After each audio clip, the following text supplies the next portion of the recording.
सूखा, प्रलय, भूकंप और सुनामी जैसे घटनाओं में जानो माल का नुकसान होने के बाद फिर मनुष्य ने अलग अलग पर्याय खोजना शुरू कर दिए। सोलार, विंड और हाइड्रोजन जैसे अब रिन्यूएबल एनर्जी पर काम हो रहा है, लेकिन इनमें से कौन सा पर्याय प्रैक्टिकल, इकोनॉमिकल, एनवायरमेंट फ्रेंडली या सेफ्टी है, ये आज कहना बहुत ही मुश्किल है। लेकिन दोस्तों, ऑयल एंड गैस इंडस्ट्री ये जानती है इस क्षेत्र का महत्व और साथ ही साथ साइंस एंड बिजनेस जो इस इंडस्ट्री में होने वाला है इसके बारे में भी खूब जानती है। इसीलिए दोस्तों, अपनी दुकान निरंतर चलती रहे, इसलिए यह इन सारे पर्यायों पर बहुत ज्यादा मार्केटिंग आज दुनिया भर में कर रही है। वही दूसरी ओर बड़े बड़े साइंटिस्ट, एनवायरमेंटलिस्ट, इन सभी का मानना है कि इनमें से कोई भी पर्याय न सुरक्षित है और न ही पर्यावरण पूरक। दोस्तों, सही पर्याय है प्रकृति स्वयं। सभी जीव सृष्टि में सभी जरूरतों को पूरा करने के लिए ये प्रकृति आज काबिल है, लेकिन इस प्रकृति को हम पूरी तरह से जान भी नहीं पाए। दोस्तों, प्रकृति के अनमोल उपहार को जाना है एमसीएल ने, बिना पर्यावरण का कोई नुकसान किए। हमारी ऊर्जा की जो समस्या है उसे प्रकृति के साथ मिलकर सुलझाने में लगी है एमसीएल, क्योंकि एमसीएल ये जानती है if we can't protect our nature, we can't protect ourselves. दोस्तों, एमसीएनजी, एम कोल और एम कुकिंग सिस्टम यही इसका सही पर्याय है, क्योंकि यकीन मानिए दोस्तों, यह पर्यावरण पूरक है, किफायतशीर है और 100% सुरक्षित है। तो चलिए प्रकृति के साथ मिलकर मानव निर्मित इन चुनौतियों का हम डटकर सामना करते हैं। कैसे, जानते हैं आज के इस सेशन से, जो है revolution to make India great again episode 31। लेकिन इसके पहले चंद महत्वपूर्ण बातें आज के इस वेबिनार के बारे में। दोस्तों, यह वेबिनार एक टेलीविजन प्रसारण की तरह है जिसमें आप सभी मुझे देख और सुन सकते हैं, लेकिन मैं आपको देख नहीं सकता। आप सभी से यह नम्र निवेदन है कि कृपया अपना अपना इंटरनेट कनेक्शन चेक कर ले, अपने साथ एक पानी की बोतल, नोटपैड और पेन रखें। और एक जरूरी सूचना दोस्तों, चैट बॉक्स में जो लिंक आप लोगों के साथ शेयर की गई है उस लिंक के ऊपर जाकर आपका फीडबैक हमारे साथ शेयर करना न भूलिए। तो चलिए आगे बढ़ते हैं एमसीएल प्रोजेक्ट्स वीडियो के साथ।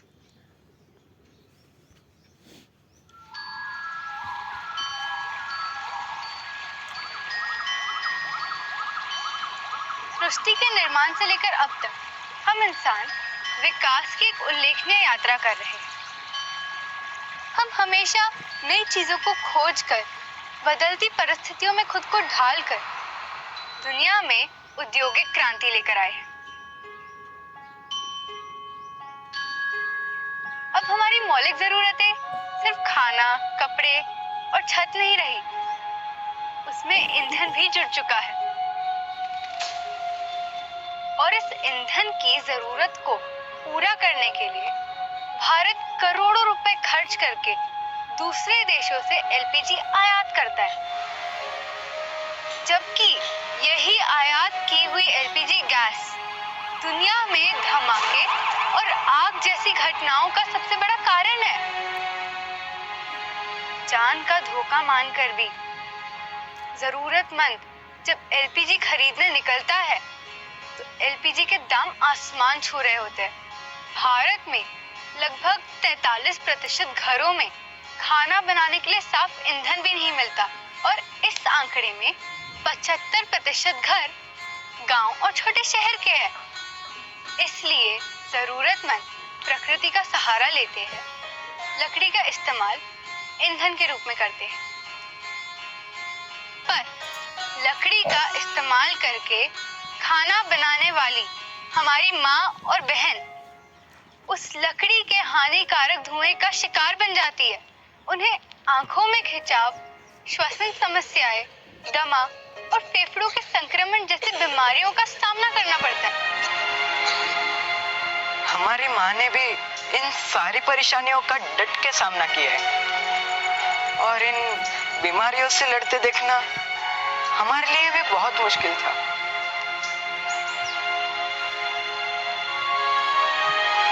और ये धुआं सिर्फ उनके नहीं बल्कि छोटे बच्चों और नवजात शिशुओं के स्वास्थ्य पर भी गंभीर परिणाम होता है।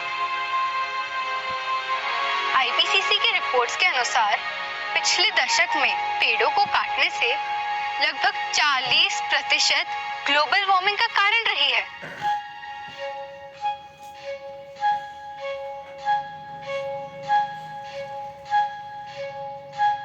पर्यावरण और मानवीय जीवन का ये बुरा हाल हम देख नहीं सके, इसलिए हमने पर्यावरण को बचाने के लिए नैसर्गिक तरीके से एक नया मानवीय आविष्कार बनाया है, एम कुकिंग सिस्टम।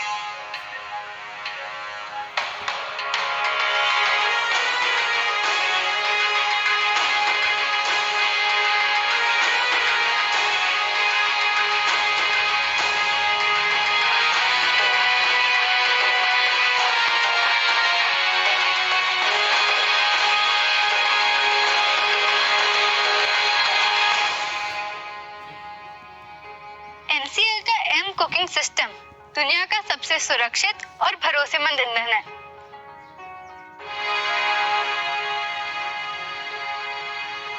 ये नेपियर घास से बनता है। नेपियर घास को काट कर नैसर्गिक तरीके से सुखाने के बाद इसे एक नया आकार दिया जाता है।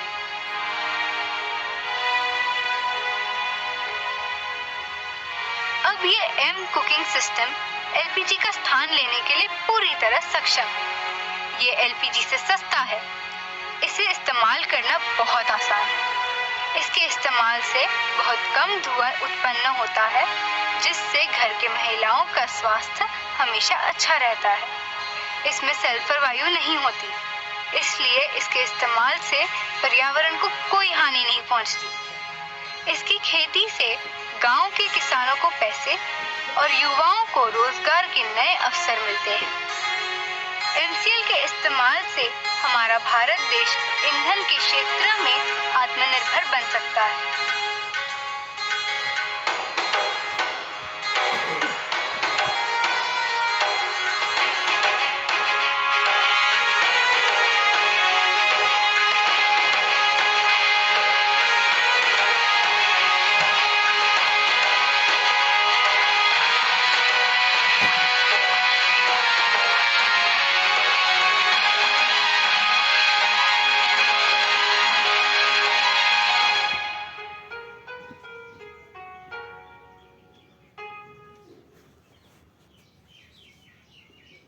दोस्तों, अब मैं एमसीएल विजन, मिशन और कोर वैल्यूज पढ़ूंगा। आप सभी से यह दरख्वास्त है कि आप इसे मेरे साथ दोहराएं, जिसके लिए आप सभी के सामने एक स्क्रीन शेयर की जाएगी। तो चलिए पढ़ते हैं एमसीएल के लिए शपथ।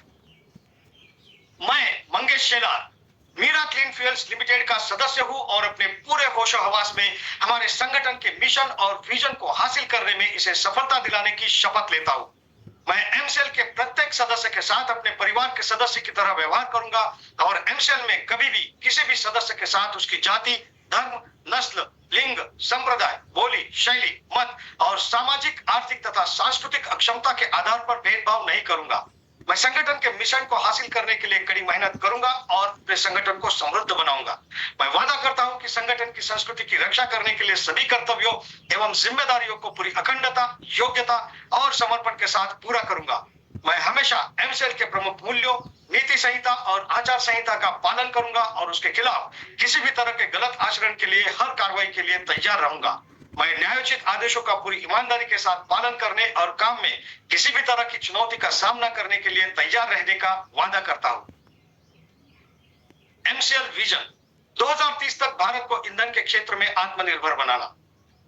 लक्ष्य एमसीएल एक ऐसे मूल्य श्रृंखला विकसित करने के लिए प्रतिबद्ध है जो ऊर्जा, पर्यावरण और आम लोगों को सशक्त बनाने के लिए समर्पित है।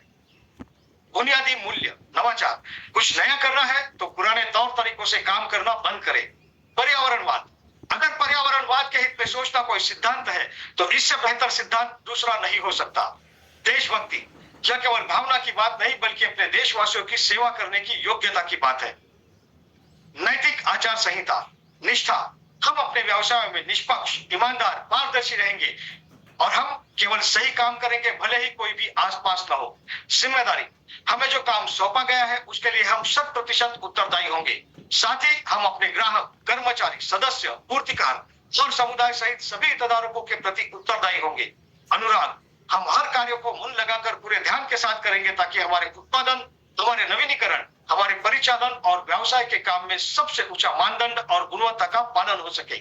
आदर, अपने सभी हितधारकों के प्रति हम हमेशा विनम्र और भरोसेमंद बने रहेंगे ताकि अपने हर चरण में अपनी प्रगति कर सके।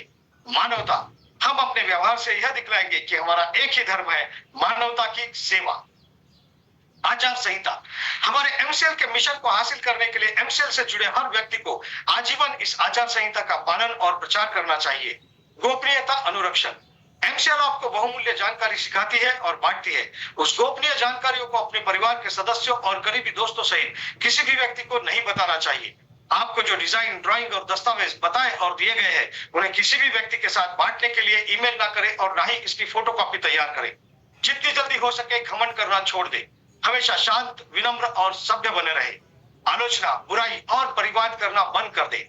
एमसीएल समुदाय में किसी भी व्यक्ति के बारे में बुरी बात न करे। एमसीएल के हितधारकों के बीच हर तरह के आर्थिक व्यवहार को लेकर हमेशा पारदर्शी बने रहे। याद रखें कि हमेशा धनराशि आपके द्वारा किए गए कष्ट की प्रतिफल होगी। किसी भी प्रकार के प्रतिस्पर्धी कारोबार, एमएलएम, धन या राजनीति को बढ़ावा देने वाली बातों की हमारे समुदाय में बिल्कुल भी अनुमति नहीं है। समयनिष्ठा सफलता की कुंजी है।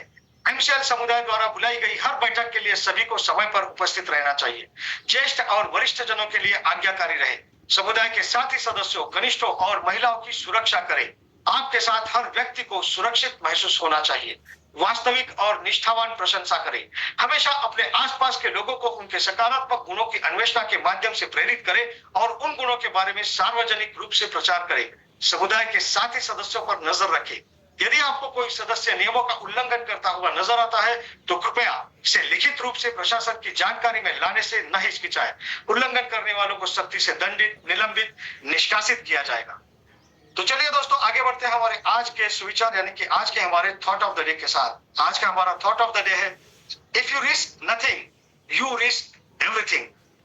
जी हाँ दोस्तों, इसका अर्थ है यदि आप अपने जीवन में कोई भी जोखिम नहीं उठाते तो आप सब कुछ जोखिम में डाल रहे हैं। दोस्तों, एक सिंगल लाइन में कितने सिंपल तरीके से लेखक ने हमें जीवन की गहराइयों के बारे में बताया है। दोस्तों, ये अक्सर कहा जाता है कि देयर इज नो गारंटी और वारंटी इन लाइफ। हर पल हमें नई नई चुनौतियों का सामना करना पड़ता है और ऐसे ही हर चुनौतियों के सामने डटकर खड़े रहने वाले, ढाल बनकर सामने जाने वाले उस व्यक्ति को मैं अब आपके सामने आमंत्रित करना चाहता हूं। तो चलिए स्वागत करते हैं brave, bold leader, executive director of MCL, miss Prachi Dhole. Thank you Mangesh sir. नमस्कार। एमसीएल परिवार में एक बार फिर से मैं आप सबका स्वागत करती हूँ और चलिए हम बढ़ते हैं आज के वेबिनार सेशन की ओर। तो हमारे लाइफ में, जिंदगी में अगर कोई उद्देश्य हो तो वो उद्देश्य रखने के लिए या उसे कंप्लीट करने के लिए कोई भी उम्र नहीं होती है। आज की जो कहानी है वो कहानी ऐसे ही एक नौजवान की है जिसका उद्देश्य बना उसके बचपन का प्यार, और उसके बचपन का प्यार था उसकी गांव की नदी इच्छामती। तो आज की जो कहानी है वो है वेस्ट बंगाल से। जो नौजवान है उनका नाम है सबरना सरस्वती, और जो नदी है जो उनका बचपन का प्यार था वो था इच्छामती नदी। और इनके उद्देश्य की वजह से 11 साल के बाद इस नदी में कोई बोट या नाव जो है वो तैरने लगी। ये जो कहानी है वो शुरू होती है वेस्ट बंगाल से। वेस्ट बंगाल एक ऐसा एरिया है जो हमें सबको पता है कि वो बहुत ही खारे पानी से भरा हुआ है। उसमें जो नदियां तो बहुत सारी है, लेकिन जो साफ पानी वाली नदी है, जो हम जिसे बोलते हैं कि वाटर जो हम ड्रिंकिंग पर्पस के यूटिलाइज कर सके, वो बहुत कम है। उसमें से एक इम्पोर्टेंट नदी है इच्छामती। अभी इच्छामती जो नदी है वो 100% प्योर वाटर पूरे वेस्ट बंगाल में उस एक तरीके से सप्लाई करती है, इसीलिए वो इकोनॉमिकली उतनी ही इम्पोर्टेंट थी। और धीरे धीरे जैसे वहां पे इंडस्ट्रियलाइजेशन बढ़ने लगा, लोग रहने लगे, तो गांव का कचरा, जानवरों का कचरा, इंडस्ट्रियल वेस्ट ये नदी में जाने लगा। ये जाने के वजह से उसका जो ऑर्गेनिक कंटेंट है वो बढ़ने लगा, जिसके वजह से वहां पे वाटर हाइसिंथ यानी जलकुंभी जिसको बोलते हैं वो बढ़ने लगी। वो बढ़ने की वजह से वहां पे जो मछलियां है वो मछलियां कम पैदा होने लगी, प्रजातियां भी उसकी जो है वो बहुत धुंधली सी होने लगी जो पहले वहां पे आती थी, जिसके वजह से वहां पे जो मच्छीमारी लोग हैं जो जिनका वो व्यवसायी है और वेस्ट बंगाल की मोस्ट जो पॉपुलेशन है वो उस पे ही डिपेंडेंट है, उनका रोजी रोटी है वो खराब होने लगा। ये सिर्फ नदी के ऊपर 30,000 लोग मच्छीमारी ऐसे थे कि जो सिर्फ जिनका रोजी रोटी ये मच्छी मार करके ही उसके ऊपर वो डिपेंडेंट थे। लेकिन ये नदी के पोल्यूशन के वजह से वो 30,000 लोग जो है उनको उनके पास कोई रोजगार नहीं था। धीरे धीरे वो अपना गांव छोड़ के जाने लगे। गांव छोड़ने के बाद वो कई और राज्य में जाके काम करने लगे। गवर्नमेंट ने इन लोगों को फूड पैकेज देने का स्टार्ट किया। लेकिन ये जो नौजवान था सबरना सरस्वती, इन्होंने देखा कि बचपन में मैं जो नदी को देखता था बहुत अलग थी और आज वो बहुत अलग है। आज अगर मुझे लगता भी है कि मैं इस नदी में जाके कूदूं और तैरूं तो वो मैं नहीं कर सकता। इसलिए उन्होंने ठान लिया कि मैं इस नदी को वैसे ही लाके रखूंगा जैसे वो मेरे बचपन में थी। जब ये जानने के लिए उन्होंने पहले अपना जो एरिया था, जो गांव था, उसका सभी जलकुंभी है उसको उन्होंने साफ किया, सब कचरा हटाया। उसके बाद में उनको लगा कि ये सिर्फ यहाँ पे नहीं, मुझे पूरा नदी को देखना पड़ेगा। 100 किलोमीटर जो नदी का पूरा एरिया है वो एरिया पे वो खुद चल के गए, जिसके किनारे 55 गांव जो है वो 55 गांव थे, जिसमें 1000 से भी लोग ज्यादा लोग उनके साथ जुड़े। 8000 लोग आज उनके साथ में है जिन्होंने इस नदी को उनके साथ मिलके साफ किया। साफ करने के बाद में जो पहले उन्होंने देखा कि जलकुंभी इसका सस्टेनेबल सॉल्यूशन उनको ढूंढना था। ये जलकुंभी के लेके उन्होंने ऑर्गेनिक खाद बनाया। वो ऑर्गेनिक खाद का उन्होंने फार्मर्स को दिया और वहां पे उन्होंने ऑर्गेनिक फार्मिंग स्टार्ट किया। इस तरीके से 11 साल के बाद में पहली बार इस नदी में ऐसा हुआ कि कोई बोट चलने लगी।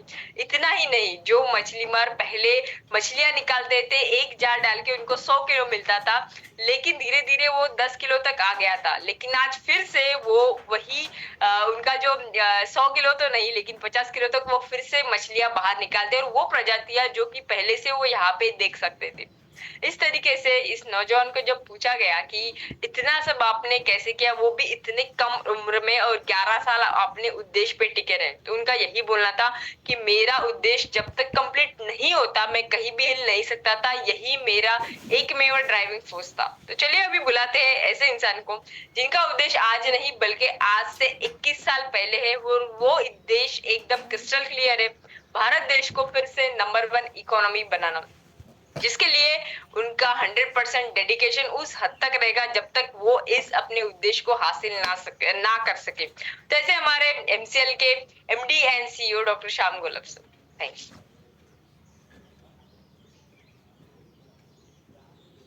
Thank you madam. दोस्तों नमस्कार, मैं डॉक्टर श्याम गोलब फिर से एक बार आपका ट्रेनिंग सेशन में स्वागत करता हूं। मैं आशा करता हूं कि आप सभी लोग स्वस्थ हैं और आप अपने साथ अपने परिवार का यानी घर का परिवार और MCL परिवार दोनों का ख्याल रख रहे हैं। मैं ये भी उम्मीद करता हूं कि आप सभी लोग 1 घंटा बहुत अच्छी एक्सरसाइज कर रहे हो, अपने हार्ट अपने लंग को मजबूत कर रहे हो और अपनी इम्यूनिटी को बढ़ा रहे हो। तो चलिए शुरुआत करते हैं आज के इस सेशन के साथ।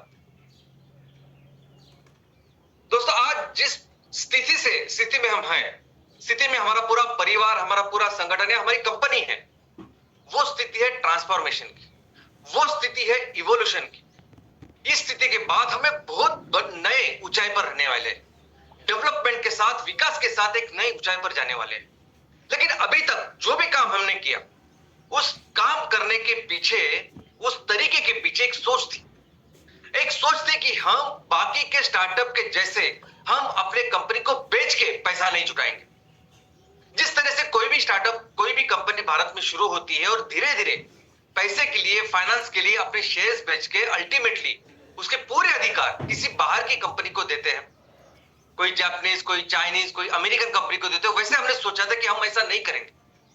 हम हमेशा अपनी कंपनी को 100% भारतीय रखेंगे और इसलिए उस हद तक, उस लेवल तक पहले जाएंगे जहां हमें अपनी कंपनी बेच के या शेयर बेच के पैसे जुटाने की जरूरत ना पड़े।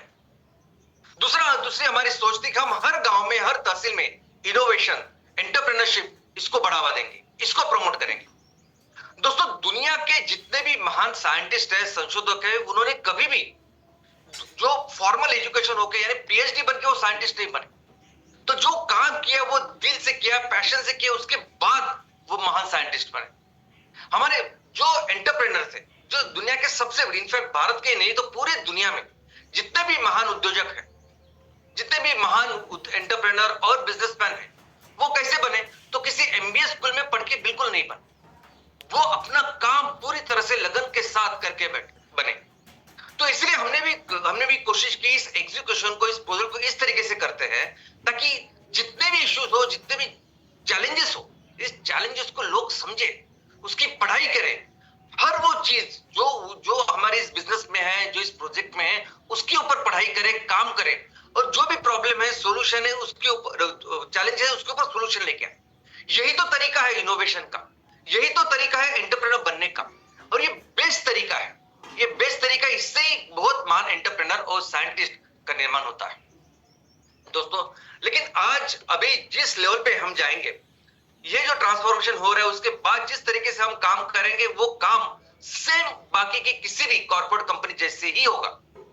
इसके बाद जो भी फंडिंग, जो भी फाइनेंस का काम रहेगा, वो फाइनेंस की जो हमारी टीम है या फाइनेंस की जो हमारे पार्टनर है, बस वही करेंगे। जिनको पैसा समझ में आता है, जिनको इक्विटी समझ में आती है, जिनको पता होता है कि किस तरह से इस प्रोजेक्ट के लिए ही नहीं, आने वाले दिनों में फंडिंग लाना, किस तरह से आईपीओ लेके जाना, किस तरह से वैल्यूएशन बढ़ाना, किस तरह से बहुत सारे पैसे मैनेज करना, ये जिनको आता है, वही लोग आने वाले दिनों में अपना काम करेंगे, फाइनेंस का काम करेंगे, फंडिंग का काम करेंगे। और एग्जीक्यूशन की जहां तक बात है, तो इसके आगे जो कोई प्रोजेक्ट होंगे, वो सभी प्रोजेक्ट, सभी एक्सपर्ट्स और प्रोफेशनल वही करने वाले, वही करेंगे जिनको उस एरिया में उसकी उन्होंने पढ़ाई की है, वो उस चीजों को जानते हैं, और एक टाइम बाउंड मैनर में एक टारगेट के साथ वो अपना काम पूरा करेंगे। इसी तरह आगे के आने वाले दिनों में एमसीएल काम करेगी। और एमसीएल एज अ कॉर्पोरेट किस पे फोकस करेगी? तो बस एक ही चीज के फोकस, वो है बिजनेस। ज्यादा से ज्यादा माल तैयार करना और माल बेचना, ज्यादा से ज्यादा रेवेन्यू, ज्यादा से ज्यादा प्रॉफिट, ज्यादा से ज्यादा एबिटा, उसके ऊपर प्रमोटर्स और स्टेबल टीम ने फोकस करना, इसके ऊपर हम काम करेंगे दोस्तों। फॉर्चुनेटली आज हमारे पास वो प्रोडक्ट्स हैं, यानी एमकोल और एम कुकिंग सिस्टम, ये दुनिया में अभी इस तरह के प्रोडक्ट्स है कि हम जितना तैयार कराएं उतना कम। आज पूरे मार्केट को इसकी जरूरत है। तो आने वाले दिनों में एक फास्टेस्ट ग्रोइंग रिन्यूएबल कंपनी करके एमसीएल उभरेगा। और आने वाले दिनों में हमारा जो सफर अभी शुरू होने वाला है, उसमें बहुत इंपॉर्टेंट पार्टनर हमारे होने वाले हैं, जो हमेशा लाइफ टाइम अभी हमारे साथ रहेंगे, वो है बैंक। दोस्तों, ये जो वेंचर कैपिटलिस्ट है या फंडिंग हाउसेस है, इनकी फंडिंग की जो कैपेसिटी होती है, लिमिट तक होती है।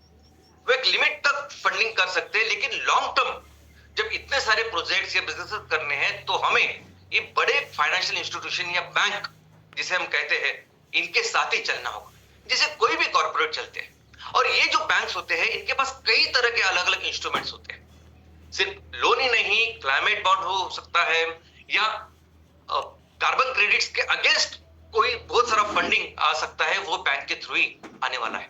तो चलिए हमारे इस लॉन्ग टर्म पार्टनर के बारे में थोड़ा सा समझते हैं।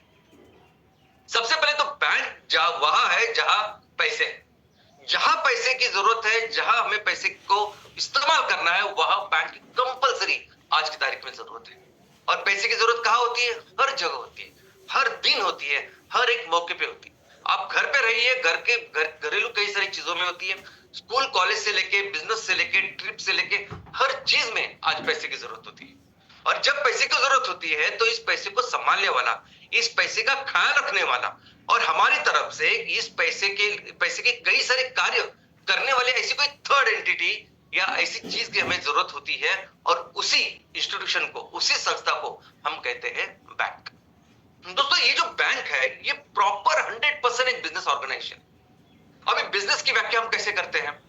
तो बिजनेस यानी वो क्रिया कि जिसमें हम कोई तो वस्तु का निर्माण करते हैं, नहीं तो सेवा का निर्माण करते हैं, और उससे हम ग्राहकों को जो जरूरत है उसको पूरा करते हैं, और उससे पैसे लेते हैं और पैसा कमाते हैं। ये जो कंपनी होती है, ये जो बिजनेसेस होते हैं, उसका एक ही फोकस होता है, या एक ही उद्देश्य के साथ ये बिजनेसेस काम करते हैं, वो है प्रॉफिटेबिलिटी, वो है इनकम। बस इसी प्रिंसिपल्स के ऊपर चलने वाली बैंक भी ऐसी इंस्टीट्यूशन। अभी हमारी इकोनॉमी में जितने भी बिजनेसेस है, वो बेसिकली 3 अलग अलग सेक्टर्स में आते हैं। प्राइमरी सेक्टर, सेकेंडरी सेक्टर और टर्शियरी सेक्टर। प्राइमरी सेक्टर यानी क्या? तो प्राइमरी सेक्टर में हम जो नेचुरल रिसोर्सेस है, जो नैसर्गिक संसाधन हैं, उसके साथ जो क्रिया करते हैं, जो इकोनॉमिक एक्टिविटीज करते हैं, वो सभी प्राइमरी सेक्टर्स में आते हैं। तो इसमें खेती, खेतीबाड़ी या पशुपालन, मच्छी मारी, माइनिंग, ये सब चीजें इसमें आती है। सेकेंडरी सेक्टर को मैन्युफैक्चरिंग सेक्टर ऐसा भी कहा जाता है। इसमें जो प्राइमरी सेक्टर में जो रॉ मटेरियल तैयार होता है, उसके ऊपर प्रक्रिया करके विविध वस्तुओं का निर्माण किया जाता है। जैसे हमने खेती की, खेती में हमने रुई या कपास की पैदाश की, और उसके ऊपर अगर जो वस्त्र अगर हम लोग तैयार कर रहे हैं, तो वस्त्र का करने का जो काम है वो सेकेंडरी सेक्टर में या मैन्युफैक्चरिंग में आएगा। हमने माइनिंग की और उससे आयरन ओर निकाले और उससे लोहा बनाना, स्टील बनाना, ये मैन्युफैक्चरिंग सेकेंडरी सेक्टर में आता है। और टर्शियरी सेक्टर यानी सेवा क्षेत्र। अब इस सेवा क्षेत्र में यानी ग्राहकों को अलग अलग तरह की सेवा देना, इसमें ये सब जो वस्तु का निर्माण हमने किया है सेकेंडरी सेक्टर में, उन सभी वस्तुओं को ग्राहकों की तरफ पहुंचाना ये भी आता है। उसके साथ कई सारी सेवा जैसे ट्रैवल, टूरिज्म, बैंक, ये सभी चीजें इसमें आती है। इसके साथ ही इस टर्शियरी सेक्टर के भी कुछ स्पेशलाइजेशन है, जैसे क्वाटरनरी सेक्टर। अभी क्वाटरनरी सेक्टर यानी ये भी सेवा क्षेत्र का एक भाग है, लेकिन जिसमें वो सेवा दी जाती है कि जिसमें आपका नॉलेज बेस्ड काम हो, यानी डॉक्टर, वकील या टैक्स कंसल्टेंट, सीए, ये सभी लोग अपने इस जो सेवा देते हैं उसमें बहुत सारी पढ़ाई करते हैं, उसमें बहुत सारा ज्ञान प्राप्त करते हैं, बाद में वो सक्षम होते हैं कि हमें वो सेवा दें। तो ऐसे सभी जो प्रोफेशनल है वो सभी इस क्वाटरनरी सेक्टर में आते हैं। इसके अलावा और एक स्पेशलाइज सेक्टर है इस सेवा क्षेत्र का, जिसे कहते हैं क्वीनरी सेक्टर। अब इस क्वीनरी सेक्टर में वो ये सेक्टर बेसिकली आपकी बुद्धिमत्ता या आपका इंटेलेक्चुअल जो है उसके ऊपर बेस्ड। तो ऐसे ऑफिसर्स, ऐसे प्रोफेशनल जो बहुत बड़े लेवल पे बैठते हैं, जो पॉलिसी मेकिंग का या इंपॉर्टेंट डिसीजन मेकिंग का काम करते हैं, ये सभी प्रोफेशनल इसमें आते हैं और इसलिए इसे गोल्ड कॉलर प्रोफेशनल्स भी कहते हैं। तो आईएएस, आईपीएस ऑफिसर से लेके जो भी बिजनेस के जो सीईओ है, बड़े बड़े प्रोफेशनल्स है, वो सभी इस सेक्टर में आते हैं। तो इस सभी सेक्टर में बैंक भी एक 100% एक बिजनेस, एक कंपनी या बिजनेस करने वाली एंटिटी है जो इस सेवा क्षेत्र में आती है।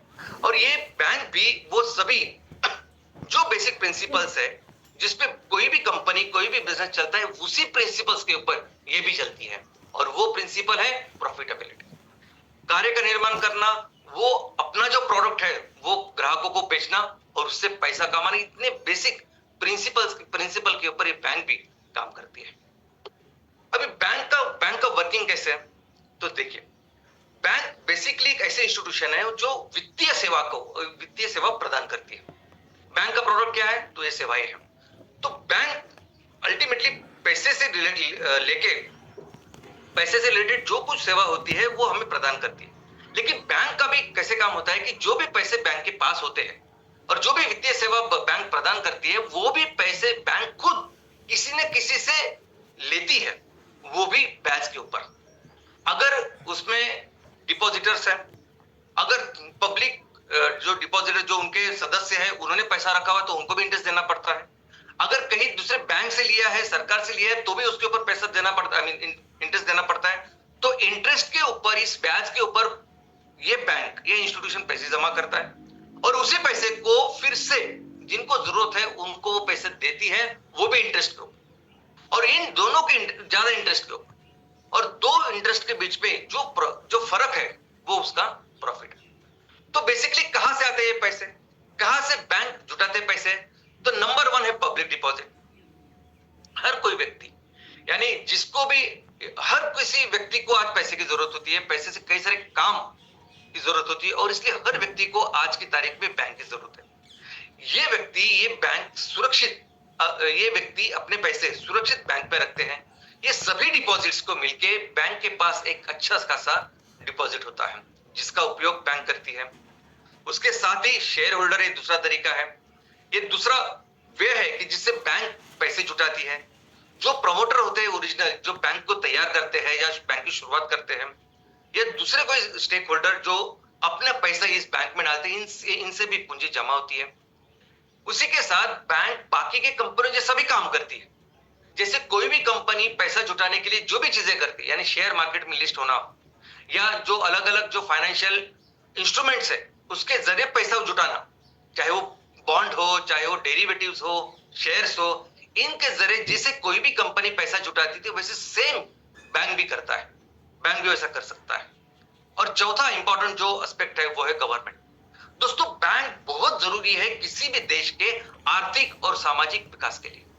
कोई भी देश हमेशा ये देखता है कि हमारे देश में इस बैंकिंग का इंफ्रास्ट्रक्चर अच्छा हो, क्योंकि बैंक एक इंस्ट्रूमेंट है कि जिसकी वजह से वहां के बिजनेसेस बढ़ने वाले हैं, वहां की आर्थिक प्रगति होने वाली है। तो गवर्नमेंट देखता है, गवर्नमेंट भी बहुत बहुत इंपॉर्टेंट रोल प्ले करता है इन सभी बैंकों को वित्तीय जो जरूरत है वो पूरा करने की। तो हमारे देश में भी जो सर्वोच्च बैंक है, जिसे reserve bank of India RBI के नाम से हम जानते हैं, ये बेसिकली एक रीफाइनेंस, यानी पूरे बैंकिंग सिस्टम को वो रेगुलेट तो करती है, लेकिन ये रीफाइनेंस है, यानी सभी तरह के बैंकिंग को फाइनेंस प्रोवाइड करना, ये आरबीआई का काम है, जिसके थ्रू भी बैंक को पैसे मिलते हैं वित्तीय में। इसके साथ ही साथ एक सिर्फ कृषि और ग्रामीण विकास के लिए स्पेशल एक बैंक का निर्माण किया गया है, जिसका नाम है नाबार्ड।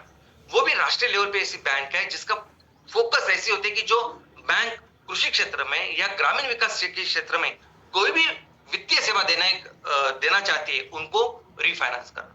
तो ये दोनों बैंक जो है वो रीफाइनेंस बैंक्स है, जो इन सभी बैंकों को वित्त पुरवठा करती है, और ये सभी जो पैसे आते हैं वो गवर्नमेंट के थ्रू आते हैं। तो बेसिकली ये हुआ बैंक की किस तरह से बैंक पैसे जमा करती है। लेकिन इस बैंक की संकल्पना, इसकी शुरुआत कैसी हुई, इसका इवोल्यूशन कैसे हुआ, चलिए समझते हैं। सबसे पहले तो आज जैसे हमें लगता है कि हमारे जो पैसे हैं, हमारे जो वैल्यूएबल्स है, जो मूल्यवान चीजें हैं, वो हम सुरक्षित रखें, भरोसेमंद इंस्टीट्यूशन में रखें, और इसलिए हम बैंक में रखते हैं। लेकिन ये जरूरत मनुष्य को बहुत हजारों सालों पहले से ही इसकी शुरुआत हुई है। हमेशा एक तरीका, जैसे हम अपनी मूल्यवान चीजें पैसे रखते हैं, वो है तिजोरी। घर में तिजोरी में सब कुछ रखते हैं, लेकिन उससे भी बेहतर, उससे भी सेफ और भरोसेमंद ऐसी जगह होना, ये हमेशा मनुष्य को लगा, और उसी से फिर बैंक की संकल्पना की शुरुआत हुई। तो जब से मनुष्य है, जब से सिविलाइजेशन है, तब से वो कौन सी चीज है जिसपे मनुष्य सबसे ज्यादा भरोसा करता है, सबसे ज्यादा विश्वास मनुष्य का होता है, और वो है भगवान। भगवान ऐसी चीज होती है कि जिसपे अनादि कालों से मनुष्य हमेशा जिसपे सबसे ज्यादा भरोसा करता है, सबसे ज्यादा विश्वास करता है। और इसीलिए दुनिया में सबसे पहले बैंक, या दुनिया में ऐसे इंस्टीट्यूशन जिन्होंने सबसे पहले बैंक का काम किया, वो थे सभी रिलीजियस प्लेसेस। ये मंदिर, ये चर्च, ये मस्जिद, ये गुरुद्वारे, ये सभी जगह जहां मनुष्य का सबसे ज्यादा फेथ है, विश्वास है, और सबसे सुरक्षित वो समझता है, इन सभी स्थलों ने सबसे पहले दुनिया में बैंकों का काम किया। इन्होंने मनुष्य के जो पैसे या मूल्यवान जो चीजें हैं उसको रखने का काम किया। लेकिन सिर्फ रखने का काम ही नहीं किया, इन सभी ने, ये जो पुरातन बैंक है, ये जो मंदिर, मस्जिद और चर्च है, इन्होंने एक्चुअली बैंक का काम किया। जो बैंक आज की तारीख में जो वित्तीय सेवा देती है, यानी सबसे इंपॉर्टेंट जो चीज है जो बैंक का करती है, वो है कर्जा देना, जिसकी जरूरत हमें हमेशा लगती है, वैयक्तिक हो या बिजनेस हो। तो ये एक्चुअली काम इन दिनों में भी ये चर्च, ये मंदिर उन्होंने किया। एक्चुअली बैंक जो संकल्पना, जो सिस्टम अभी डेवलप हुआ है, वैसे उस सिस्टम से ये बैंक उस टाइम चलते थे। इनफैक्ट उस टाइम जो बहुत पहले के टाइम, जब पैसा नहीं था, जब चलन नहीं था, और वस्तु विनिमय या बार्टर सिस्टम ही थी, यानी अगर आप बिजनेस कर रहे हो, अगर आप कुछ कमाई कर रहे हो, तो उस आपकी कमाई जो है, आपकी वस्तु, उस वस्तु के साथ आप दूसरी वाले की वस्तु के साथ आप एक्सचेंज करते हो। तो ये कालों से भी, उन कालों से भी, जब भी मनुष्य के पास बहुत ज्यादा संपत्ति होती थी, तो इस संपत्ति को वो कन्वर्ट करते थे वैल्यूएबल्स, जो कीमती ऐसे मेटल्स है, या सोना चांदी हम कह सकते हैं, या प्रेशियस स्टोन है, हीरा मोती, इनमें वो कन्वर्ट करते थे, और फिर इस चीज को वो इस मंदिर में, चर्च में, मस्जिदों में रखते थे। और इसीलिए आप देखोगे कि जब जब युद्ध हुए, जब जब दो राजाओं के बीच में या किसी बाहर वाले ने आक्रमण किया हमारे देश में भी, जैसे मोहम्मद गजनी, इतनी बार वो भारत में आया, उन्होंने आक्रमण किया, तो सिर्फ एक ही काम वो करता था, यहाँ के मंदिरों को लूटता था। और यही नहीं, सिर्फ भारत में ही नहीं, हर जगह उन दिनों जब भी ऐसा कोई आक्रमण होते थे, जब भी कोई वॉर होते थे, तो कोई बैंक नहीं होती जो लूटी जाती, तो उसी टाइम पे ये मंदिर, ये चर्च ही होते जो लूटे जाते थे और पूरी ये जो संपत्ति वो लेके जाते थे। और ऐसे करके आज बैंक, इस बैंक की संकल्पना एक प्रॉपर बिजनेस ऑर्गेनाइजेशन करके विकसित हो गई। अगर कोई, यानी कोई किसी भी कंपनी, जैसे अभी कोई भी बिजनेस ऑर्गेनाइजेशन या कोई भी कंपनी, उसका मूल क्या होता है? उसका प्रोडक्ट। जिस प्रोडक्ट को बेच के वो पैसा कमाते, तो बैंक के भी प्रोडक्ट्स हैं। कौन से प्रोडक्ट्स हैं? तो ये सभी प्रोडक्ट्स बैंक की जो वित्तीय सेवा है उसको रिलेटेड प्रोडक्ट्स हैं। यानी अगर आपको अपने पैसे सुरक्षित रखने हैं तो उसके लिए भी बैंक के पास बहुत सारे ऑप्शंस, यानी आपके नॉर्मल सेफ्टी अकाउंट है या बॉन्ड्स है या आप फिक्स डिपॉजिट रख सकते हो, ये ऐसे ऐसे अलग अलग ऑप्शन वो आपको दे सकते हैं। अगर आपको लोन लेना है तो लोन के भी कई सारे ऑप्शंस हैं। आपको वैयक्तिक कार के लिए लोन लेना है, घर के लिए लेना है, गाड़ी के लिए वैयक्तिक कुछ लेना है, बिजनेस के लिए लेना है, उसके ऑप्शंस हैं। अगर आपको इन्वेस्टमेंट करनी है तो उसके भी कई सारे ऑप्शंस हैं। अगर आप चाहते हैं कि बैंक अलग अलग तरह के काम आपके लिए करे, कोई कार्ड दे, कोई क्रेडिट फैसिलिटी दे, तो ये सभी चीजें बैंक करती है। तो इसलिए बैंक के प्रोडक्ट्स अगर आप समझोगे तो बैंक के प्रोडक्ट्स की कैटेगरीज है। डिपॉजिट के क्या प्रोडक्ट्स है, लोन्स के है, इन्वेस्टमेंट के है और बाकी की बैंकिंग सिस्टम के है। तो इन्हीं प्रोडक्ट को बेच के या इन्हीं सेवा को दे के बैंक पैसा कमाती है। और बैंक के कस्टमर्स कौन है? ऑफ कोर्स लोग। ये सभी लोग, नॉर्मल कॉमन जनता ये नंबर 1 कस्टमर्स है जिनको हर जरूरत बैंक पूरा करे। तो ये है बैंक के कस्टमर्स। और ये कस्टमर इंडिविजुअल जो वैयक्तिक होते हैं उसके भी कई सारे प्रकार हैं जिसके लिए अलग अलग सेवा बैंक देती है। सबसे पहले तो एक सिंगल नॉर्मल अपना अकाउंट होता है जिसमें पूरी तरह सेवा बैंक देती है, लेकिन उसी के साथ ये अकाउंट ज्वाइंट भी हो सकता है, पति पत्नी का हो सकता है, माँ बेटे का हो सकता है। इसके अलावा ये अकाउंट किसी इलिटरेट पर्सन यानी अशिक्षित, यानी जिन्हें पढ़ना लिखना नहीं आता, ऐसे लिए भी बैंक अपनी पूरी सेवा देती है, उस तरीके से उनके साथ व्यवहार करती है। उसके अलावा फिजिकली चैलेंज या ब्लाइंड जो देख नहीं सकते, ऐसे लोगों के लिए बैंक की स्पेशल ऐसी सेवा होती है। इसके अलावा माइनर्स अकाउंट यानी छोटे बच्चे जो नाबालिग है, इनके लिए भी एक स्पेशल सेवा बैंक देती है कि जहां बच्चों को बैंकिंग की, इन्वेस्टमेंट की या सेविंग की आदत लगे, इसके ऊपर भी बैंक काम करती है। इसके अलावा दूसरा एक अकाउंट है, दूसरी कैटेगरी, वो पूरे फैमिली का एक जॉइंट अकाउंट, फैमिली का अकाउंट। और इसके बाद में जो अकाउंट्स है वो बेसिकली बिजनेस रिलेटेड है। इस बैंक का मैक्सिमम जो बिजनेस होता है, मैक्सिमम जिनसे उनको फायदा होता है, पैसे मिलते हैं, वो है बिजनेसेस। अभी ये जो बिजनेसेस है, ये बिजनेसेस को हमेशा किसी ना किसी चीज के लिए पैसे लगते हैं। तो और बैंक जब पैसे देगी, जब ब्याज से पैसे देगी, उनसे ब्याज प्राप्त करेगी, तभी बैंक पैसा कमा सकती है। तो ये अलग अलग बिजनेस अकाउंट है जो बैंक में खुलते हैं, जैसे सोल प्रोप्राइटरशिप की अकाउंट हो गया, पार्टनरशिप फर्म का अकाउंट हो गया, लिमिटेड लायबिलिटी पार्टनरशिप यानी एलएलपी का एक अकाउंट हो गया। उसके अलावा कंपनी, अभी कई सारी अलग अलग कंपनीज है जिनके अलग अलग अकाउंट है। और हर बैंक ट्राई करते हैं कि हमारे शाखा में या हमारे बैंक में ज्यादा से ज्यादा कंपनी के अकाउंट हो। पहले है प्राइवेट कंपनी, दूसरी है पब्लिक कंपनी, तीसरी है गवर्नमेंट की कंपनी, चौथी है 1 पर्सन कंपनी, ये अलग होती है थोड़ी सी सोल प्रोप्राइटरशिप की कंपनी से।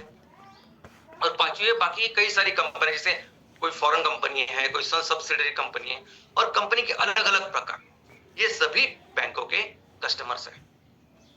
अभी बैंकिंग इंफ्रास्ट्रक्चर ना किसी भी देश में बहुत जरूरी है और हर देश का अपना अपना बैंकिंग इंफ्रास्ट्रक्चर अपने अपने जरूरत के अनुसार उन्होंने उसको मॉडिफाई किया है।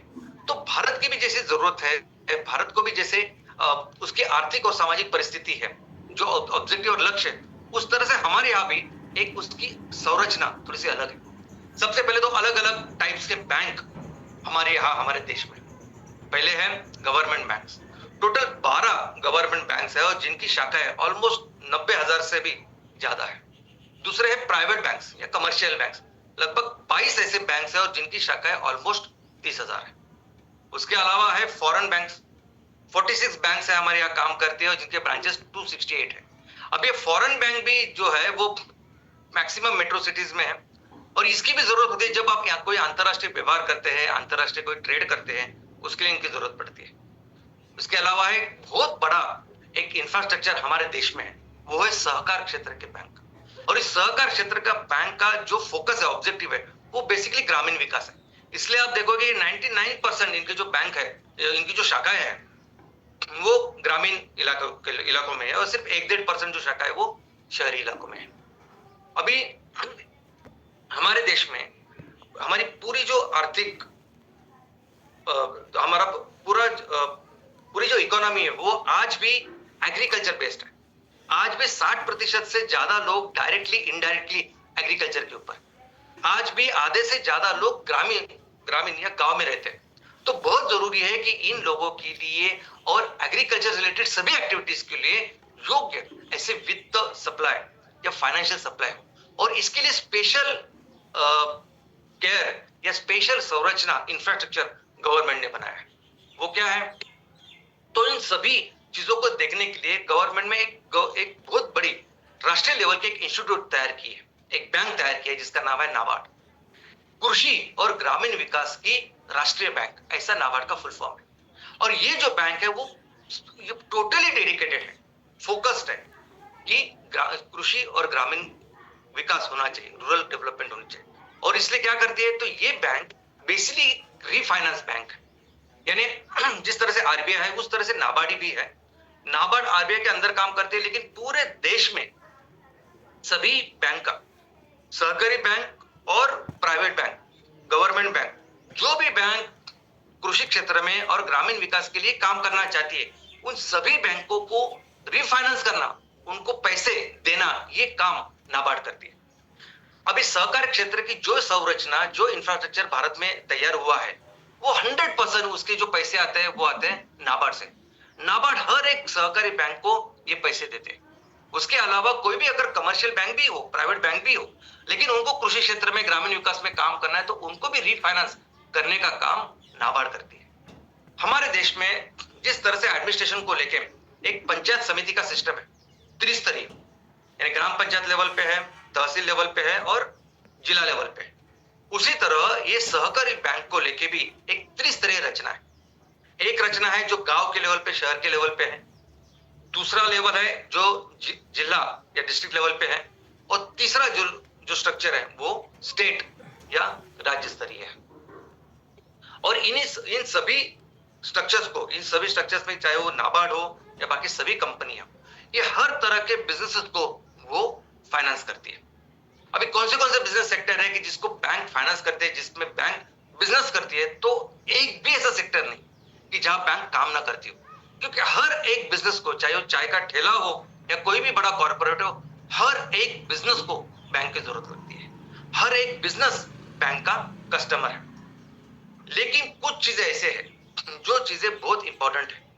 हमारी जैसी राष्ट्रीय, जैसा भारत है और भारत की जैसी इकोनॉमी है, उस तरीके से कुछ ऐसे क्षेत्र है कि जिसको हमारे सरकार ने और आरबीआई ने अग्रक्रम क्षेत्र या प्रायोरिटी सेक्टर करके बोला गया है। ये क्षेत्र का विकास होना, ये सबसे इंपॉर्टेंट प्राथमिकता है गवर्नमेंट की और हमारे देश की।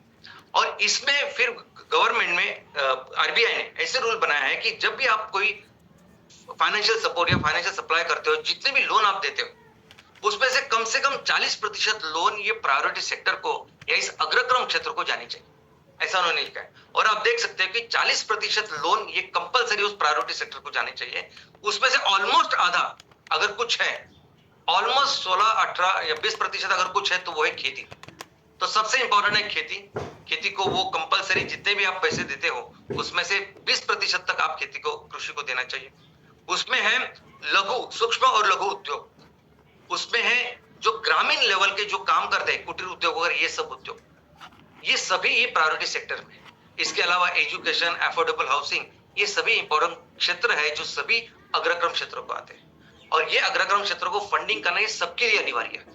चाहे आप सहकारी बैंक हो, सहकारी बैंक तो कंपलसरी करती है, लेकिन चाहे वो प्राइवेट हो, फॉरेन बैंक है, अगर आप इंडिया में बिजनेस कर रहे हो तो आपको कंपलसरी है इस प्रायोरिटी सेक्टर को लेंडिंग करना। और ऑफ कोर्स इनको छोड़ के जो बाकी के सेक्टर बचते हैं, इनको कहते हैं हम नॉन प्रायोरिटी सेक्टर। दोस्तों, ये जो बैंक है, ये बैंक हर एक इकोनॉमी के लिए, यानी हर एक देश की इकोनॉमी के विकास के लिए बहुत जरूरी है। इनफैक्ट हर एक देश के जो अलग अलग इलाके हैं, हर इलाके के विकास के लिए भी बैंक बहुत जरूरी है। यानी राष्ट्र स्तरीय और जो लोकल स्तरीय, वो हर लेवल के लिए बैंक का डेवलपमेंट, बैंक का रोल बहुत जरूरी है। क्योंकि किसी भी क्षेत्र का, अगर किसी भी क्षेत्र को हमें डेवलप करना है, आर्थिक और सामाजिक उसकी उन्नति करनी है, तो पहले तो आर्थिक उन्नति करनी होगी, उसके बाद ही सामाजिक उन्नति होगी। और आर्थिक और सामाजिक उन्नति करने का सिर्फ एक ही तरीका है, वो है बिजनेस। जब आप बिजनेस करते हो तब इन सभी चीजों को, जब आप आर्थिक विकास करते हो तो कई सारी चीजों में एम्प्लॉयमेंट निर्माण हो या रॉ मटेरियल की निर्मित हो, इन सभी तरीकों से आप वहां के आर्थिक विकास के बाद साथ साथ सामाजिक विकास भी करते हो। और अगर हमारे देश में अगर कोई ऐसा इलाका है, अगर कोई ऐसा प्रदेश है जो पिछड़ा हमें लगता है, तो बस इसी के कारण है कि वहां के जो संसाधन है वहां का विकास हुआ नहीं। संसाधन हमारे देश में पहले से, यानी प्राचीन मध्ययुगीन कालखंड से लेके हमेशा से थे, और इन सभी रिसोर्सेज का अच्छी तरह से उपयोग किया गया है, इसलिए हम हमेशा दुनिया की सबसे बड़ी इकोनॉमी थे। तो आज भी अगर कोई क्षेत्र पिछड़ा है तो वहां ये बात नहीं कि वहां रिसोर्सेज नहीं, रिसोर्सेज है भारत में, हर राज्य में है, हर जिले में है, हर तहसील में। जरूरत क्या है, तो उस रिसोर्सेज को, उसका उपयोग करने की, उसको डेवलप करने की। और उपयोग कैसे हो सकता है? सिर्फ और सिर्फ बिजनेस के साथ। बिजनेस व्यापार एक तरीका है कि जिसकी वजह से संसाधनों का उपयोग होता है और फिर से वो आर्थिक और सामाजिक उन्नति होती है। तो अगर कहीं हमें लगता है कि उस प्रदेश को हमें आगे बढ़ाना है, उसके आर्थिक और सामाजिक उन्नति करनी, इसका मतलब वहां हमें बिजनेसेस की निर्मित करनी। और बिजनेस निर्माण के लिए क्या चाहिए होता है? बैंक। उसके लिए चाहिए होते पैसे। तो अगर किसी बिजनेस का निर्माण करना है तो भी हमें पैसे की जरूरत है, तो भी बैंक चाहिए। और अगर बिजनेसेस है छोटे छोटे, उनको बढ़ाना है तो भी हमें ये ग्रोथ कैपिटल लगता है, तो भी बैंक का रोल बहुत महत्वपूर्ण होता है। इसलिए आप देखोगे ना, कोई भी देश की पूरा फोकस ही होता है कि अगर मुझे वहां की आर्थिक सामाजिक प्रगति बेहतर करनी है तो मुझे बैंक का इंफ्रास्ट्रक्चर बेहतर करना होगा। और इसलिए हमारा देश भी, अगर आप हमारे देश से लेके हर देश में अगर देखोगे तो गवर्नमेंट स्पेशली बहुत फोकस करके इन सभी बैंकों को वित्तीय पुरवठा करती है, उनको फाइनेंशियल सपोर्ट आरबीआई हो, नाबार्ड हो, उससे थ्रू करती है, ताकि इन सभी रीजन्स में ये बिजनेस को बढ़ावा मिले, वो आगे बढ़े। और ऐसे कई सारे एग्जांपल्स हैं जो इस बैंकों की वजह से बेहतर बने।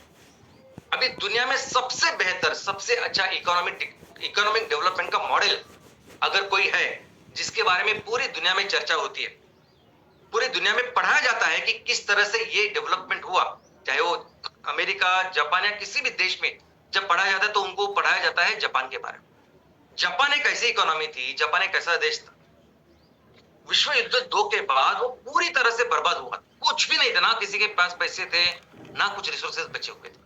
लेकिन सिर्फ 20 साल के अंदर ये जापान दुनिया की फास्टेस्ट ग्रोइंग इकोनॉमी बना। कैसे बना? तो जापान के जो अर्थमंत्री थे, बाद में वो जापान के प्रधानमंत्री बने, उन्होंने सभी बैंकों को कहा कि आप जितना चाहे मैक्सिमम वित्त पुरवठा, maximum financial support, maximum loan दो। आपके एरिया में जो भी लोग बिजनेस करना चाहते हैं, मैक्सिमम लोन दो। नेशन के लेवल पे, देश के लेवल पे उन्होंने अंतरराष्ट्रीय समुदाय से पैसा जुटाया और सभी उन्होंने बैंकों में पुश किया, बैंकों में दिया और कहा बैंकों को कि जो भी, जिसको भी जरूरत हो पैसे की, कर्जों की, उनको दो, ज्यादा से ज्यादा दो, बिजनेस के लिए। तो ये बैंकिंग इंफ्रास्ट्रक्चर, बैंक के साथ उन्होंने जो काम किया, इसकी वजह से उनकी इकोनॉमिक ग्रोथ हुई। तो बैंक का बहुत इंपॉर्टेंट रोल है इस जापान के रिकवरी में, जापान की ग्रोथ में। और इनफैक्ट ग्रोथ भी नहीं बोलती, इसे मिरेकल कहते हैं, यानी जापान का आर्थिक चमत्कार। तो इस चमत्कार में सबसे महत्वपूर्ण अहम रोल अगर किसने किया होगा तो वो था बैंक। और सिर्फ जापान ही नहीं, हमारे देश की भी बात करते हैं ना, हमारे देश में भी अगर आप देखोगे तो हमारे देश में कई सारे आपको बिजनेसेस मॉडल दिखेंगे, कई सारे बिजनेसेस दिखेंगे जो बैंक की वजह से बेहतर बने। लेकिन पूरे देश की अगर आर्थिक सामाजिक भी बदल सकती है, ऐसा भी एग्जांपल आज हमारे सामने है जो बैंक की वजह से बेहतर हुआ, और वो एग्जांपल है व्हाइट रेवोल्यूशन, श्वेत क्रांति। दोस्तों, हमारा देश एक टाइम ऐसा देश था कि जो दूध के लिए दूध की पाउडर आयात करता था, इंपोर्ट करता था। यानी हमारे यहाँ जितना पॉपुलेशन था, जितने लोग थे, उनके लिए दूध उतना हम लोग नहीं बनाते थे, बाहर से दूध की पाउडर हम इंपोर्ट करते थे। तो इनिशियली यूरोपियन यूरोप ने हमें वही दूध की पाउडर दी, लोनी दिया, और वो देके कहा कि आप इसको बेचो, जो भी पैसे मिलेंगे वो पैसे अपने पास रखो और फिर इसका उपयोग आप बिजनेस में करो। और इसी पैसे से लेके फिर हमने उस दूध के ऊपर प्रक्रिया केंद्र की शुरुआत की। उसके बाद फेज 2 में वर्ल्ड बैंक ने हमें लोन दिया 277 करोड़ रुपए, जिसके साथ फिर से हमने और बेहतर प्रक्रिया केंद्र, दूध के ऊपर जो काम करने वाली प्रक्रिया केंद्र हर जिले में शुरुआत करने की पहल की। उसके बाद फेज 3 में वर्ल्ड बैंक ने फिर से हमें लोन दिया 360 मिलियन यूएसडी का। और ये जो लोन था, ये जो वर्ल्ड बैंक ने दिया, जो सपोर्ट था, इसी वित्त के वजह से, इसी फाइनेंशियल सपोर्ट की वजह से हम वाइट रेवोल्यूशन कर पाए। और फिर हम उस लेवल तक जा पहुंचे कि आज दुनिया के सबसे ज्यादा दूध निर्माता हमारा देश, जो इस श्वेत क्रांति से मुमकिन हुआ। आज दुनिया में सबसे ज्यादा दूध हम बनाते हैं, और ना कि सिर्फ हम अपने दूध की जरूरत पूरा करते हैं, हम बाहर निर्यात भी करते हैं। तो दोस्तों, ये तो था बहुत बड़ी अमाउंट। कैसे बहुत बड़ी अमाउंट पूरे देश को बदल सकती है, पूरे देश का आर्थिक सामाजिक उन्नति कर सकती है, ऐसे अमूल का एग्जांपल हमने देखा। लेकिन ये जो बैंक है, इसके छोटे छोटे कर्जों से भी बहुत फर्क हो सकता है, और फर्क सिर्फ छोटे से लेवल पे नहीं, पूरे देश के लेवल पे हो सकता है। और इसका बहुत ही बेहतरीन एग्जांपल हमारे सामने है बांग्लादेश में। बांग्लादेश में एक पर्सन है जिनका नाम है मोहम्मद यूनिस। ये भी इकोनॉमी के पहले प्रोफेसर थे, और इन्होंने जो कार्य किया छोटे छोटे फाइनेंस को लेकर, इन्होंने एक बैंक की शुरुआत की। बैंक कौन सी? माइक्रो फाइनेंस वाले बैंक, छोटे छोटे पैसे, 2000, 5000, 10,000, ऐसा आज समझ सकते हैं। ऐसे पैसे जिनके लिए कोई कोलैटरल नहीं, कोई आपको कुछ रखना नहीं है, सिर्फ ट्रस्ट के ऊपर, सिर्फ भरोसे के ऊपर उन्होंने पैसे देने की शुरुआत की। लेकिन छोटे छोटे लोगों के ये जो पैसे, छोटी छोटी क्वांटिटी थी, लेकिन लोगों में इतना बदल हुआ, लोगों में इतना बड़ा ट्रांसफॉर्मेशन हुआ, और उनका जो कोई एनपीए नहीं था, किसी ने कर्जा डुबाया नहीं। इनफैक्ट बहुत जितना एक्सपेक्टेड था उसके पहले लोगों ने पैसा दिया।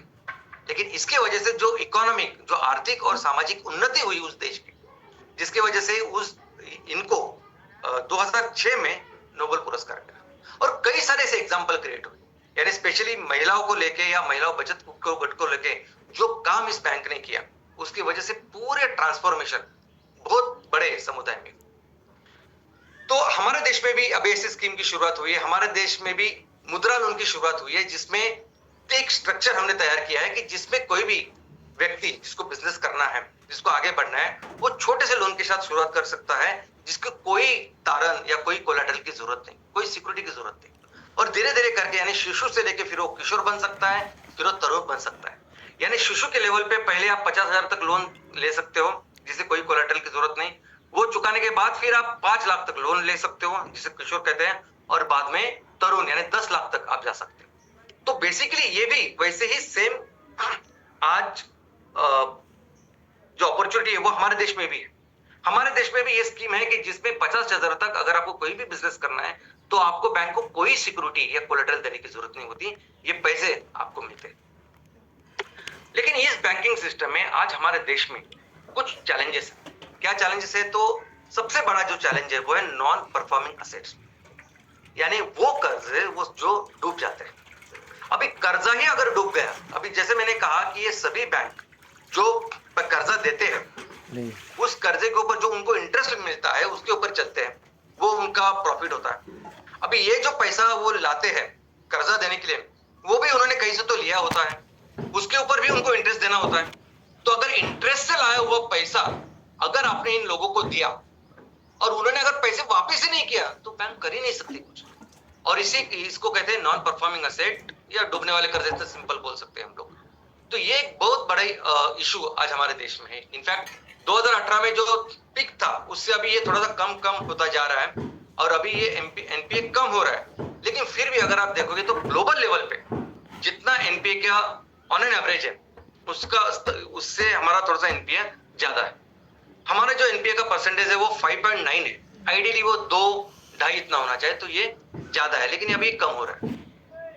और इसमें सबसे ज्यादा जो एनपीए होते हैं वो बेसिकली सहकारी बैंक के हो रहे हैं। जो सभी राज्य सहकारी बैंक है या जिला सहकारी बैंक, इनमें आप देखोगे तो हाईएस्ट एनपीए इस सहकारी बैंकों में। यानी ये बैंक जो बना है, ये पूरा स्ट्रक्चर जो है राज्य सहकारी, जिला सहकारी और उसके नीचे जो भी स्ट्रक्चर है, ये सभी किसके लिए बनाया हुआ है? तो खेती के लिए बना है। और छोटे छोटे जो सूक्ष्म और लघु उद्योग है उनके लिए बनाया है, ग्रामीण विकास के लिए बना है। अभी इसके जो भी पैसा डाल रहे हैं, जो भी हम लोग जो भी वो कर्जा दे रहे हैं, अगर उसमें एनपीए ज्यादा हो रहा है तो उसका कहीं ना कहीं असर फिर से उस इन्वेस्टमेंट पे भी हो रहा है। अर्बन कोऑपरेटिव बैंक यानी शहरी के जो सहकारी बैंक है उसके भी एनपीए 11% से ज्यादा है। उसके अलावा कुछ गवर्नमेंट के बैंक है वहां एनपीएस है, प्राइवेट बैंक में कुछ फ्रॉड्स है कि जिसकी वजह से एनपीए होते हैं। तो ये एनपीए जो है यानी ऐसे कर्ज डूब रहे हैं या वो वापस नहीं आते, ये बहुत बड़ा इशू आज हमारे देश में। तो एक क्रेडिबिलिटी का कहीं ना कहीं इशू आज इस यानी सहकारी क्षेत्र में, ग्रामीण विकास और कृषि के क्षेत्र में है और कुछ बैंकों में। दूसरी ऐसी बात है ना कि इसकी वजह से बैंकों का जो इंक्लूजन है, यानी हमने देखा कि हर क्षेत्र को जरूरत है बैंक की। बैंक के बिना वह आर्थिक और सामाजिक विकास पॉसिबल नहीं, मुमकिन नहीं। तो जरूरत यह है कि हमारे देश में हर जगह बैंक का यूनिफॉर्म विकास हो। लेकिन हमारा ये बैंक का इंक्लूजन है या बैंक का जो स्प्रेड है वो कहीं ना कहीं अनइक्वल है। आप देखोगे कि ऑन एन एवरेज आप ऐसे नंबर्स है कि इतने सारे पॉपुलेशन के पीछे एक बैंक, लेकिन ये अनइक्वल इसलिए है क्योंकि शहरों में उसमें भी जो बड़े सिटीज है या मेट्रो सिटीज है उस पे बहुत ज्यादा बैंक करते हैं और ऐसे प्रदेश जहां बैंक होने चाहिए वहां बहुत कम है। उसका कारण यह है कि बैंक कहीं ना कहीं जब भी बैंक कोई शाखा शुरू करनी हो या बैंक को अपने ब्रांच जहां जरूरत ऐसे शुरुआत करनी हो तो वहां उनको पैसे लगते हैं, वहां उनको रेंट भरना पड़ता है, इतने सारे लोग जो बैंक में काम करते हैं उनकी सैलरी देनी पड़ती है। तो बैंक पहले ये देखती है कि अगर मैं यहाँ शाखा या मेरी ब्रांच शुरू करूं तो उस शाखा में वो सस्टेनेबल हो, यानी मैं कम से कम इतने पैसे कमाऊं कि वो मेरा बैंक वो पूरा चलता रहे।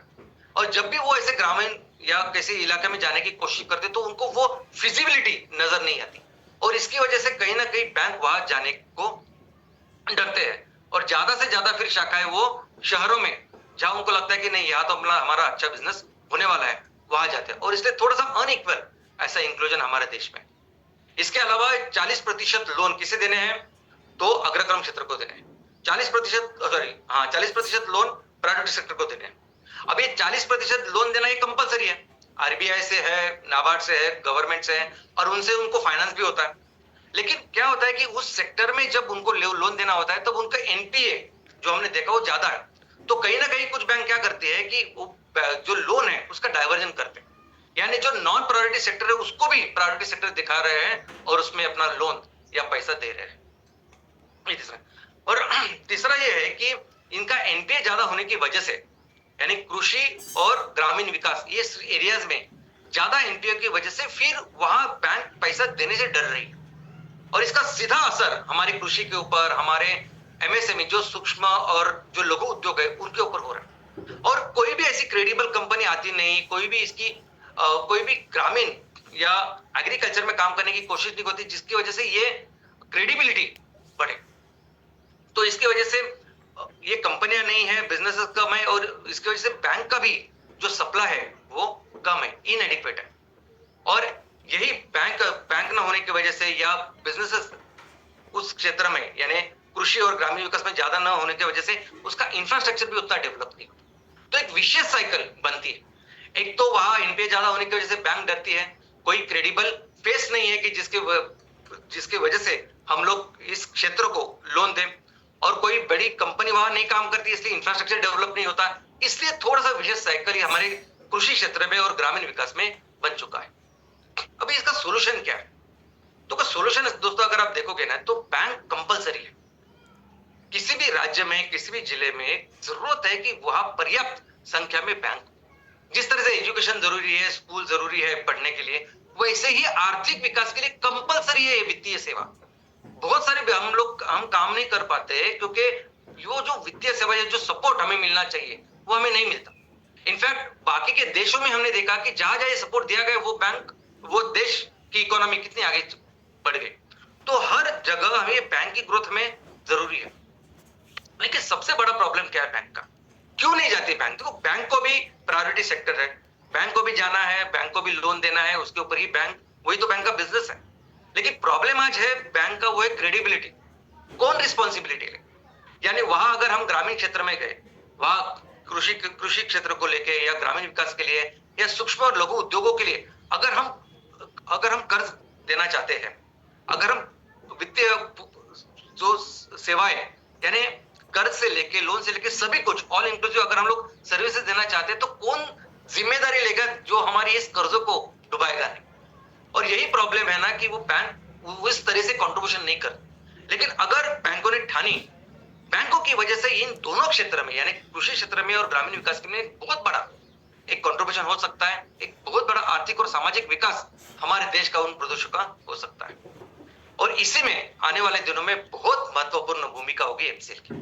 एमसीएल जब अभी एक कॉर्पोरेट लेवल का काम करेगा, कॉर्पोरेट की भूमिका में जब काम करेगा, तो अभी आज आपके सामने सिनेरियो है। बैंक किसको पैसा देती है? जिनकी क्रेडिबिलिटी एस्टैब्लिश हो। आज हमारे सामने ये 34+167 एमकोल के प्रोजेक्ट्स, 25 एमसीएनजी के प्रोजेक्ट। अब ये प्रोजेक्ट अच्छी तरह से चलाने के बाद, और आपको पता है मार्केट यानी आज के तारीख में कम से कम 1,500-2,000 हजार प्रोजेक्ट लग सकते हैं, इतने एलओआई, इतने डिमांड्स, ऑर्डर आज हमारे पास।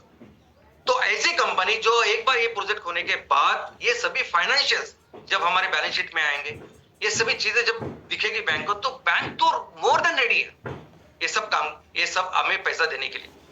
और जैसा मैंने कहा कि ये इनिशियली जो फंडिंग हाउसेज थोड़ा सा काम करेगी, लेकिन लॉन्ग टर्म में जो हमें सबसे ज्यादा वित्तीय पुरवठा करेगा, जो सबसे ज्यादा फाइनेंशियल सपोर्ट जिससे होगा, वो होगी बैंक्स। ये बैंक का जो लोन है वो मच बेटर और बहुत कम इंटरेस्ट पे हमें मिलने वाला है, क्योंकि क्लाइमेट बॉन्ड और कई सारे ऐसे इंस्ट्रूमेंट्स है वो जो आने वाले। तो एक बार एक क्रेडिबिलिटी होने के बाद, और जिस शू में अभी हम जा रहे हैं, ये जो ट्रांसफॉर्मेशन से जो हम गुजर रहे हैं, उसके बाद फिर हम लोग उस लेवल पे जाने वाले हैं कि जहां बैंक के लिए सबसे बेहतर क्लाइंट हम होने वाले हैं। और इसीलिए हमारी इस फाइनेंशियल क्रेडिबिलिटी की वजह से, इस सीबीआई स्कोर की वजह से बैंक वेलकम करेगी हमें पैसा देने के लिए, क्योंकि ये एक्चुअली बैंक का बिजनेस है। ये बैंक देगी तभी वो बैंक एज अ बिजनेस पैसा कमाएगी। और एमसीएल का रोल क्या होगा? तो एमसीएल दोनों लेवल पे ट्रस्ट बिल्ड करेगा, दोनों डायरेक्शन में ट्रस्ट बिल्ड करेगा। कैसे? तो सबसे पहले बैंक को जब कृषि क्षेत्र में या सामाजिक या ग्रामीण विकास के लिए पैसे देने, और ऐसा समझे कि बहुत सारे किसान हैं या बहुत सारे छोटे छोटे उद्योजक हैं, बैंक किसको पैसा देगी? तो बैंक एमसीएल को पैसा देगी, राइट? तो एमसीएल के अगर थ्रू ये हो रहा है, अगर एमसीएल जैसे अच्छे कस्टमर उनको मिल रहे हैं, कॉर्पोरेट कस्टमर मिल रहे हैं, तो बैंक बहुत खुश होकर ये पैसा देगी, क्योंकि बैंक के सर्वाइवल के लिए, सस्टेनेबिलिटी के लिए ये जरूरी है। और दूसरे लोगों का भी ख्याल रखना चाहिए। लोगों को भी जरूरत है कि उनके जरूरतों को बैंक समझे, उनको पैसे टाइम पे दे, पर्याप्त पैसे टाइम पे दे। और इन तीनों का मिलके, यानी एक तरफ बैंक और एक तरफ लोग जिनको जरूरत है, किसान, इन दोनों को लेके हम एक ट्राई पार्टी में काम करने वाले। यानी ये जो प्रोजेक्ट अभी हम एग्जीक्यूट करेंगे, उसके बाद जो भी काम होगा एमसीएल का, वो इस तरह से ट्राई पार्टेड एग्रीमेंट पे होगा। यानी अग्रक्रम क्षेत्रों को जो भी लेंडिंग करनी है, प्रायोरिटी सेक्टर को जो भी लेंडिंग करनी है, वो सब लेंडिंग बैंक करेगी। किसके लिए करेगी? तो एमसीएल के थ्रू करेगी। तो बैंक डायरेक्टली कृषि को नहीं देगी, तो एमसीएल को पैसा देगी। तो बैंक को भी चिंता नहीं कि मैंने एमसीएल को पैसा दे तो एमसीएल ही उसको मुझे चुकाएगी। और बाकी हमारे लोगों को जो पैसे चाहिए, जो उनको जरूरत है लोन की या फाइनेंस की, किसानों की है या छोटे छोटे उद्योजकों की, वो सब जरूरत कौन पूरा करेगा? MCL, without any date. यानी किसी को भी उनके सर पे कर्जा नहीं होगा, किसी को भी अपना कोलैटरल या सिक्योरिटी रखने की जरूरत नहीं, तो उनकी भी जरूरत पूरा करेंगे हम, और दूसरे बैंक की भी रिस्पॉन्सिबिलिटी। तो आने वाले दिनों में ये इंपॉर्टेंट, बहुत इंपॉर्टेंट रोल एमसीएल प्ले करने वाला है। और दोस्तों, बात सिर्फ अभी नेशनल बैंक की नहीं है, इंटरनेशनल बैंक्स और जो फाइनेंशियल इंस्टीट्यूशंस है, आज उनको भी जरूरत है ऐसी कोई रिस्पॉन्सिबल पर्सन की, ऐसी कोई रिस्पॉन्सिबल कॉर्पोरेट की। ये जिस प्रोडक्ट्स में हम काम कर रहे हैं, ये अभी दुनिया के सबसे इंपॉर्टेंट प्रोडक्ट है। रिन्यूएबल एनर्जी में सबसे बड़ा काम, यानी इतने लेवल पे बायोफ्यूल पे काम करने वाली दूसरी कोई ऑर्गेनाइजेशन।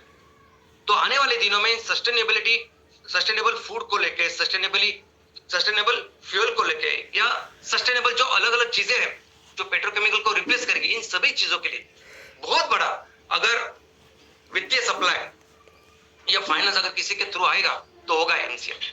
और एमसीएल की जितनी कैपेसिटी है उसके सर ये बहुत अच्छी लेवल पे आने वाला है और बहुत कम इंटरेस्ट। इनफैक्ट इंटरनेशनल लेवल पे अगर आप देखोगे तो उसका जो रेट होता है जिसे लिबोर रेट कहते हैं, या उसके जो क्लाइमेट बॉन्ड्स है, या बहुत सारी फंडिंग जो अवेलेबल है जो पेरिस एग्रीमेंट या बाकी के एग्रीमेंट के अनुसार जो सिर्फ कार्बन क्रेडिट को लेके है, तो ये सभी पैसे, ये सभी फाइनेंस को लेके बैंकों के साथ हम ऐसा काम कर सकते हैं कि हमारे गांव में आज जहां जरूरत है किसानों को या छोटे छोटे उद्योगों को, उनको बेहतर कर सकते हैं। और इन्हीं फ्यूल को लेके देखो, इन्हीं एनर्जी में जो बड़ा काम करेगा वो दुनिया की सबसे बड़ी इकोनॉमी बनेगा और हम बनने वाले। हमारे देश में जो आज कैपेसिटी है, हमारे देश में आज जो पोटेंशियल है, उसमें फिर से हम नंबर 1 की इकोनॉमी बनेंगे ही। ये मैं कह रहा हूं, मैं बोल रहा हूं इसकी वजह से नहीं, हमारे देश में उतने रिसोर्सेस है, बस उसको डेवलप करना जरूरी, जो हम मिलके करेंगे।